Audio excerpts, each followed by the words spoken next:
Welcome, my friends, to Bipolar Talks Mindful Podcast, the space where we explore the complex realities of bipolar disorder in a way that's both deeply informative and emotionally safe.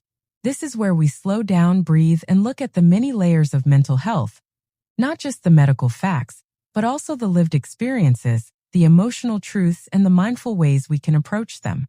If you found your way here today, it might be because you're living with bipolar disorder yourself, supporting someone who is, or simply wanting to understand it better so you can approach the subject with compassion and awareness.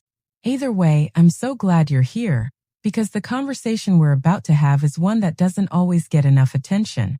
Before we begin, I'd like you to take a mindful moment. Yes, right now, to like this episode, leave a comment with your thoughts or experiences, subscribe to our channel, and share this with anyone who might benefit. When you do this, you're not just supporting the channel. You're helping to create a community where these important conversations can continue to grow, reach more people, and maybe even change lives. So, is it true that bipolar episodes can be linked to the seasons? Or is this just a story we tell ourselves when patterns seem too strong to ignore? Let's dig into the science, the personal stories, and the truth. 1. Setting the stage.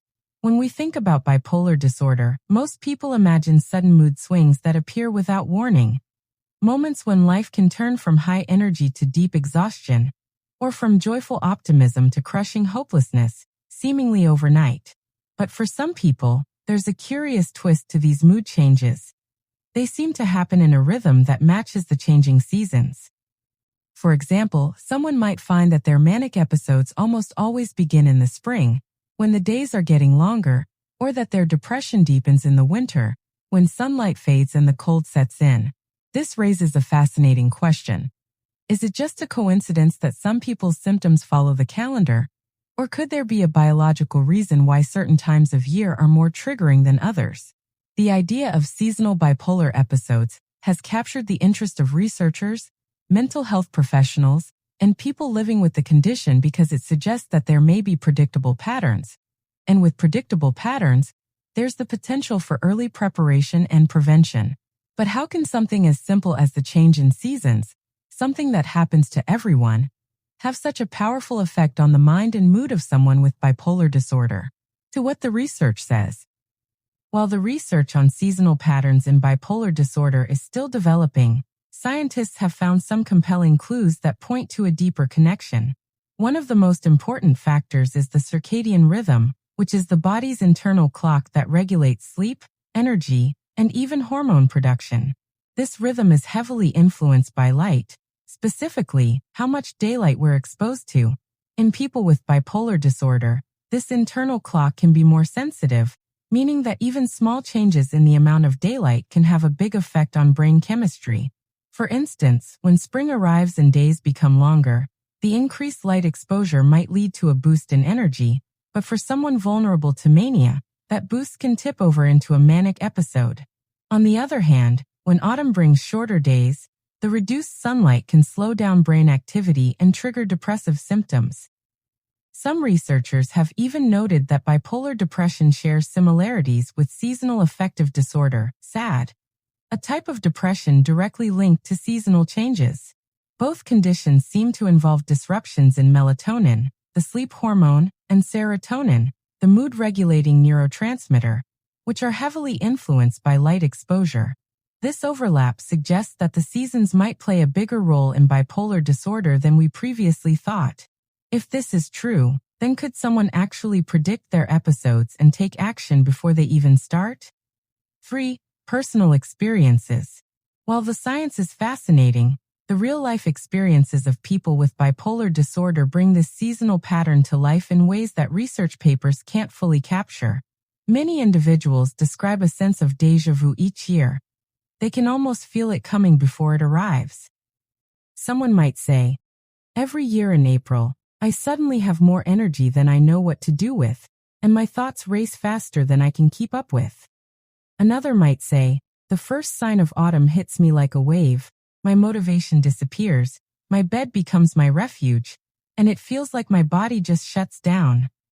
Over time, these experiences often lead people to track their moods on calendars or apps, sometimes noticing patterns they never realized before. This kind of tracking can be empowering because it turns a seemingly random and uncontrollable illness into something that has at least a small degree of predictability. And with predictability comes the possibility of making changes before things spiral out of control. So, if you start noticing your own seasonal patterns, what can you actually do to prepare and protect yourself before an episode hits? 4. Practical mindful strategies. If you suspect that your bipolar disorder has a seasonal component, there are mindful strategies you can use to reduce the impact. The first and most important is to maintain a consistent sleep schedule year-round. This helps regulate your circadian rhythm, which is one of the key systems affected by seasonal changes. Even just an hour of sleep loss or gain can trigger symptoms in some people, so keeping bedtime and wake-up time steady is crucial. Another strategy is to maintain a balanced daily routine, eating meals at regular times, making space for physical activity, and practicing mindfulness or meditation. Light therapy lamps can be helpful in the darker months, mimicking the effects of natural sunlight and helping to stabilize mood. For some, it may also help to schedule therapy sessions or check-ins with a mental health professional before their trigger season begins, so that medication adjustments or extra support can be arranged proactively. These steps don't guarantee that an episode won't happen, but they can act like a protective barrier. Much like preparing your home before a seasonal storm. You can't always stop the storm from coming, but you can make sure you're ready for it. And that brings us to an important question. Can medications themselves be adjusted seasonally to help prevent these episodes? Closing call to action. Thank you so much for joining me today on Bipolar Talks Mindful Podcast. If today's discussion on seasonal bipolar episodes made you think, or if it gave you insights into your own experiences or those of someone you care about, I encourage you to take a moment to like this episode, leave a comment with your story or thoughts, subscribe to our channel, and share it with anyone who could benefit. Every time you engage, you help more people find their way to these conversations, and that means more understanding, more awareness, and more hope. Disclaimer: this podcast is for informational purposes only and is not a substitute for professional diagnosis or treatment. If you believe you may be experiencing bipolar disorder or any mental health condition, please consult a qualified mental health expert. Your journey matters, and getting the right help can make all the difference.